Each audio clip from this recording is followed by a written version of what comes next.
வீட்டு வாடகை 8000 ரூபாய், கரண்ட் பில்லு 3000 ரூபாய், மளிகை சாமானும் 4000 ரூபாய். ஐயோ, இதுவே 15000 வந்துச்சே. நம்ம சம்பளமே 10,000 தான். இப்போ என்ன பண்றது? இந்த மாதிரி நேரத்துல வீரங்கள்லாம் அடிக்கடி சொல்ற வார்த்தை என்ன தெரியுமா? பாத்துக்கலாம்.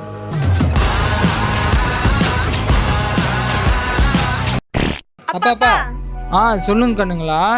பக்கத்து வீட்டு ராம இருக்கான்ல, அவன் லேப்டாப் வாங்கிட்டு ரொம்ப சீன் போடுறான்ப்பா. எங்களுக்கு ஒரு லேப்டாப் வாங்கி தாங்கப்பா. கண்ணுங்களா, அப்பா கிட்ட இப்ப காசு இல்ல, அப்புறமா வாங்கிக்கலாம் கண்ணுங்களா. அப்பா ப்ளீஸ் பா வாங்கிட்டாப்பா.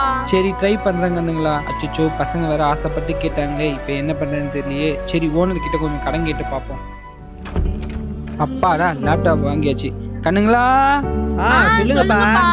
இதாங்க நீங்க கேட்ட டொல்லு லேப்டாப் வாங்கிட்டு வந்துடுறேன் கண்ணுங்களா. ஐ டெல் லேப்டாப்பு, அது டொல்லு இல்லப்பா, டெல்லுப்பா. எனக்கு என்ன கண்ணுங்களா தெரியும். இந்தாங்க அந்த ராமுவை போயிட்டு வெறுப்பேத்துங்க. ஜாலி ஜாலி ராமு விருப்பத்தில் பசங்க எவ்வளவு சந்தோஷமா போறாங்க. அவங்க சந்தோஷம் தான்ப்பா நம்ம சந்தோஷம். அம்மா காலெல்லாம் வலிக்குதே அம்மா. என்னடா யூஸ்பே டைப் பண்ணுகிற? எனக்கு டைப்பிங் தெரியும். டேய் அங்க பாரு, அப்பா கால் பற எவ்வளவு ஒட்டியா இருக்கு. பார்க்க பாவமா ஜாலி. டேய் அப்பாக்கு பூச்சப்பல் வாங்கி தரலாம்டா. சரி காலெல்லாம் பயங்கரமா வலிக்குது. தாங்கப்பா. என்ன கண்ணுங்களா இது? புது செப்பல் பா. உங்களுக்கு ஏது கண்ணுங்களா காசு? நீங்க வாங்கி லேப்டாப் வித்துட்டோம்பா.